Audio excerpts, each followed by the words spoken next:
What's going on, my friends? I am Dustin Stelzer with Electrician U, and we had a question from our YouTube comments that I figured I would read this time and address. So the question of the day is, hey Dustin, I'm confused about wire types like THHN, THWN, etc. Could you please make a video about them and explain which type is for which environment? Thank you, Sean Y from YouTube.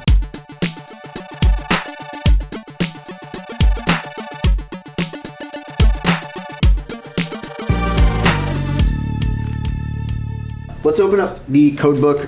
We're in 2020, so I'm gonna go to 2020.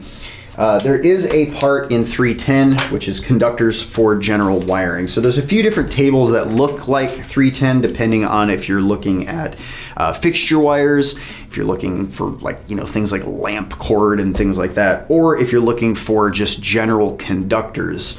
So 310 covers conductors. Now, what you'll notice is table 310.4a is conductor applications and installations rated 600 volts. So this means these are conductors that are all rated at 600 volts and below. So if you're in like a 1,000 volt environment, you can't use these because they're not rated for that. So the insulation around that conductor is gonna break down prematurely, probably melt, depending on what kind it is. So you always have to make sure that you're under 600 volts for 600 volt rated stuff. So what's really interesting is there's tons of different types of conductors in here. And again, it's not the conductor. The conductor is just the metal part in the middle. So all stranded number 12 is going to be the same as, it's all copper. You might have like some aluminum conductors that you run out every once in a while, but the aluminum is the aluminum. It doesn't matter. All the aluminum is going to be the same. All the copper is going to be the same, solid or stranded. So the conductors are not what we're talking about here. When we're sizing ampacity and we're in 310.15, we're not talking about the actual metal inside the conductor, the thing that hooks up the wire.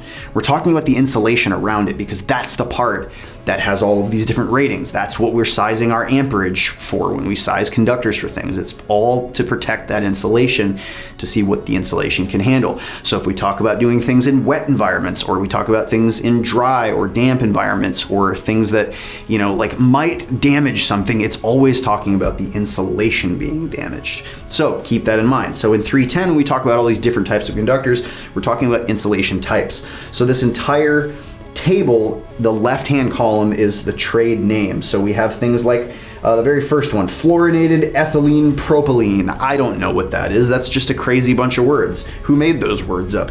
Steve. Steve made them up. Who is the Steve guy? All right, then we've got things like mineral insulation, moisture, heat, and oil resistant thermoplastic. So there we have a term. Thermoplastic, a lot of these you're gonna notice have that. But some of them that, if you notice 2 columns over, it says maximum operating temperature. So each one of these insulation types is rated at a certain amount. If we look back up at the fluorinated ethylene propylene, it says 90 degrees Celsius or 194 degrees Fahrenheit. And then down below that, it says 200 degrees Celsius or 392 degrees Fahrenheit. That means that it is dual rated. It has 2 different ratings. And usually if you look to the right one more column under the application provisions, it'll say dry and damp locations. And if you look to the left of that, that's where it's rated at 90 degrees Celsius. Or if you're in dry locations, in special applications, and there's a little number 3 that's it looks like an exponent. So if you flip to the end of the table, we read note 3 says higher temperature rated construction shall be permitted where design conditions require maximum conductor operating temperatures above 90 degrees Celsius. So there are special conditions that make the 200 degrees Celsius to the left of that dry locations, special applications, what you're going to be using. If we look down at RHH, which is in the second column, it says thermoset. So RHH is a conductor that is a thermoset conductor. It has 90 degrees Celsius ratings, which means that the heat rise in that conductor, that the insulation can actually handle a certain amount of heat rise up to 90 degrees Celsius. That is in dry and damp locations. So you kind of get it, right? All of these tables are going to be the same. Now over one more column, it says the insulation. So it actually talks about the insulation around that conductor. So paper, it says paper. If you have perfluoro alcoxy. It's just telling you what the actual insulation is, and sometimes the insulation is going to be different than the trade name. So you might have a trade name where we call something one thing, but the rating of the insulation is actually named a certain thing, so that's just a different column. Then we have the thicknesses of the insulation, which just takes up 3 different columns, and it's going to either talk about the thickness in AWG or KC mil. So if we talk about number 12 conductors, right, it's actually 12 AWG. There is no number 12. That's just something we say in the field. But 12 AWG is an actual size. KC mil, if you ever run like 250, sometimes you'll hear like 250 MCM or 300 MCM. They used to call it MCM, thousands of circular mils, which is what the M stands for, thousands. Now we say KC mil, thousands of circular mils. It's just a different way of putting it.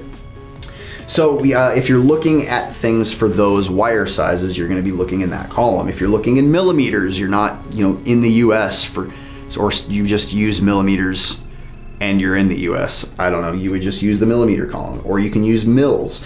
So that's just talking about the different thicknesses of the insulation for the different conductor types.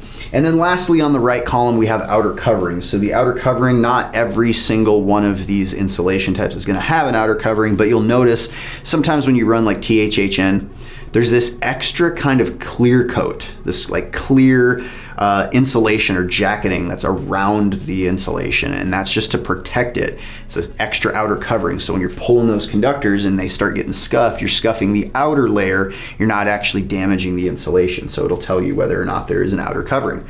One thing to take note of is there is a bunch of things that are called thermoplastic, and there's a bunch of things called thermoset. So when we start getting into your example where you asked about THHN, if you notice there's a whole bunch of thermoplastic conductors right next to each other. So it starts out with THHN, and I'm on the second page of this. So THHN, it says heat resistant thermoplastic.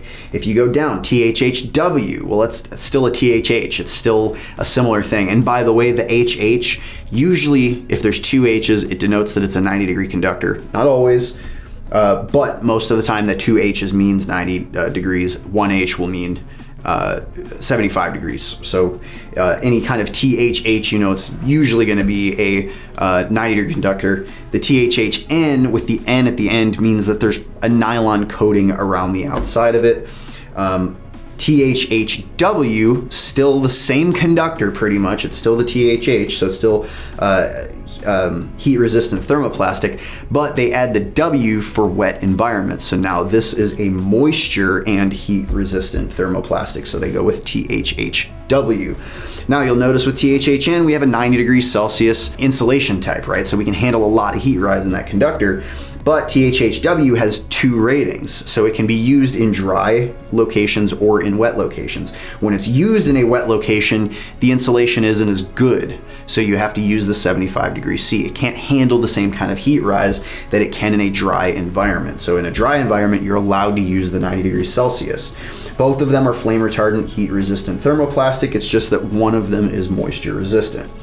One of them has a nylon jacket, the THHN, and that N is the nylon.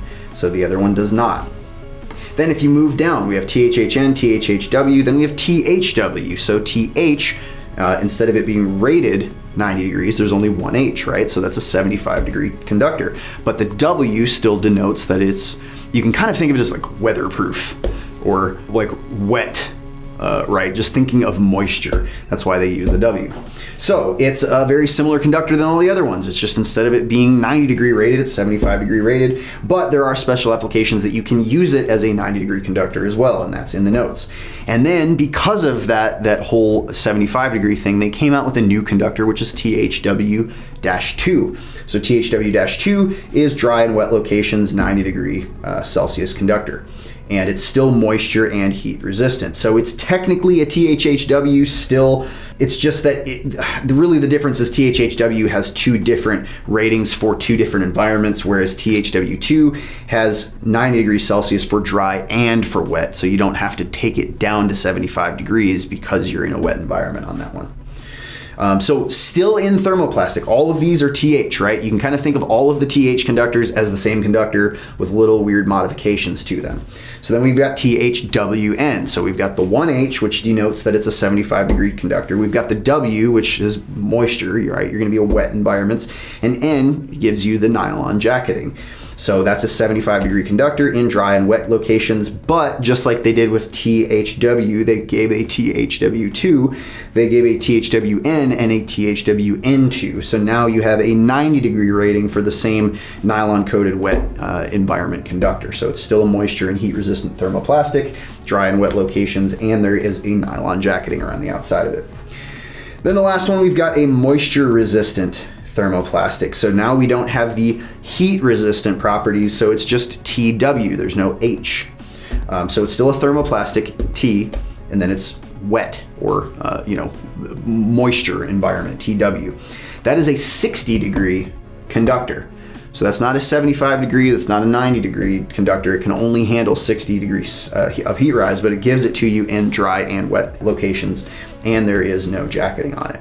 Now, before we get into the next series of conductors, just wanted to let you guys know we have classes available. If any of you are interested in joining some live instructor-led courses, you can go to electricianu.com. We have live classes available, and we've lowered our prices recently. The other thing is, if you're looking for continuing education, it doesn't matter what state you're from, we're actively getting approvals in every single state in the US. Go check our electricianu.com, make sure that we have your state. But we have video-based continuing education, which is pretty rad, because then you just get to watch these videos and then you get credit for it with your state. Pretty dope. So the first thing we covered was all the TH conductors, right? THHN, THW, and all that stuff. That is all thermoplastic. Next, we're going to get into thermoset. So thermoset, we've got things that are XHH or XHHN or XHHW, XHWN, same kind of thing, right? It's just that the insulation is not made from a thermoplastic, it's made from a thermoset. So the difference between a thermoplastic and a thermoset is that a thermoplastic is designed to soften when it's heated and to harden when it's cooled. So what that means is that if you heat that insulation up a whole bunch, it's actually going to start to melt the insulation. That's a thermoplastic. A thermoset actually means that it is insoluble and non-melting. So let's break in a little bit to these. XHHW, that is a 90 Celsius conductor, and it's for dry and damp location. Notice it's actually not a wet environment, it's a damp environment. So you do have to make some distinctions between a wet and a damp environment. Wet usually means submerged or like saturated with water. Damp just means that it's kind of exposed to some moisture. So an insulation around a conductor that's exposed to a little bit of moisture isn't going to degrade. It's going to withstand that versus it being completely submerged in water. The next one, XHHN. So there's still flame retardant. It's the same exact conductor, just has a nylon jacketing on the outside, which is why they add the N in there. Then they change it from an N to a W, so we have XHHW. So this is where we get that wet location, right? The W. Now this is a moisture-resistant thermoset. It's got two different temperature ratings, so dry and damp locations, it's a 90-degree conductor, or if it's a wet location, it's a 75-degree conductor. That's kind of universal. You see that most of the time, unless it's a -2, where it usually is a conductor that can handle dry and wet, and it's a 90-degree conductor. So they're super, super stout. XHWN, so what do you think that means? We got the W, moisture resistant, N, nylon, and then the X means that it is a thermoset, and H means that it's a 75-degree conductor for dry and wet locations, but you add the -2 at the end, and that raises it up to a 90-degree conductor, and it allows it to be in dry and wet environments. Most of the time, if you get anything with a -2 at the end of it, you're good for almost every environment. But the things you have to consider are the cost of the conductors, A, B, what does the supply house actually have on them? Because you go to like a local supply house or you go to Home Depot or something like that, they're not going to have every single one of these conductor types or these insulation types. So you have to kind of know what the environment is that you're getting into and look in 310 and code and figure out, all right, which kind of insulations apply to the job that I'm at, and now what is available to me. So hope that helps. Thank you so much. Love you guys, and I'll see you in the next one.